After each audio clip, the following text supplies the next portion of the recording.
নাবিল, আপনি এই মুহূর্তে কোথায় অবস্থান করছেন এবং সেখানকার আজকে যেই দিনব্যাপী অনুষ্ঠান রয়েছে সেই খবরটা জানাবেন আমাদের। আমি এই মুহূর্তে আছি সিলেট কেন্দ্রীয় শহীদ মিনারে।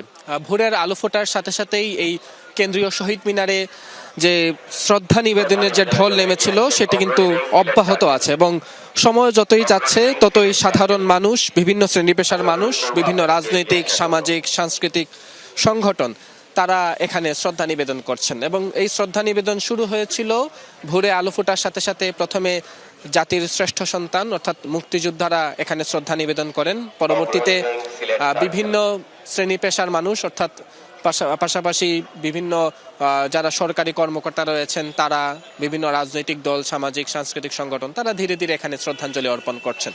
এই শ্রদ্ধাঞ্জলির বাইরে আজকে দিনব্যাপী আসলে নানা আয়োজন রয়েছে। এর মধ্যে জেলা প্রশাসনের উদ্যোগে সকাল 9টায় সিলেট জেলা স্টেডিয়ামে কুচকাওয়াজ অনুষ্ঠিত হবে।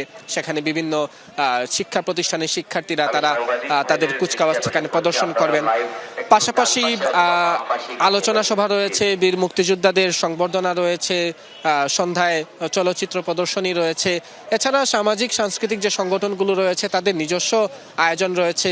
মহান এই দিনটিকে আমাদের জাতীয় জীবনে যে তাৎপর্যপূর্ণ দিন, সেই দিনটিকে আসলে নিজেদের মতো করে পালন করার জন্য, অর্থাৎ উৎসবের পাশাপাশি ইতিহাসকে নতুন প্রজন্মের কাছে পৌঁছে দেওয়ার জন্য আসলে নানা আয়োজন আসলে দিনব্যাপী সিলেটে রয়েছে। এবং এখানে যারা এসেছেন নতুন প্রজন্মের সাথে আমরা কথা বলেছি, বীর মুক্তিযোদ্ধাদের সাথে কথা বলেছি, বিভিন্ন রাজনৈতিক নেতৃবৃন্দের সাথে কথা বলেছি। তারা যেটি বলেছেন যে মুক্তিযুদ্ধের যে চেতনা 1971 সালে যেই চেতনাকে সামনে রেখে বুকে নিয়ে আসলে দেশ স্বাধীন হয়েছিল, সেই চেতনা এখন পর্যন্ত আসলে শতভাগ বাংলাদেশে প্রতিষ্ঠিত হয়নি। সেই চেতনাকে প্রতিষ্ঠার মধ্য দিয়ে মুক্তিযুদ্ধের চেতনা এবং মুক্তিযুদ্ধের আদর্শকে লালন করে আগামীতে যাতে বাংলাদেশ এগিয়ে যায় সেই প্রত্যাশাটুকু তারা রাখছেন। পাশাপাশি নতুন প্রজন্মের কাছে বীর মুক্তিযোদ্ধাদের যে প্রত্যাশা সেটি হচ্ছে যে দেশপ্রেমকে বুকে নিয়ে বাঙালি যে নিজস্ব যে সংস্কৃতি, নিজস্ব যে ইতিহাস, সেই ইতিহাসকে সামনে রেখে, সেই ইতিহাসকে বুকে নিয়ে সততা এবং দেশপ্রেমকে সাথে নিয়ে বাংলাদেশের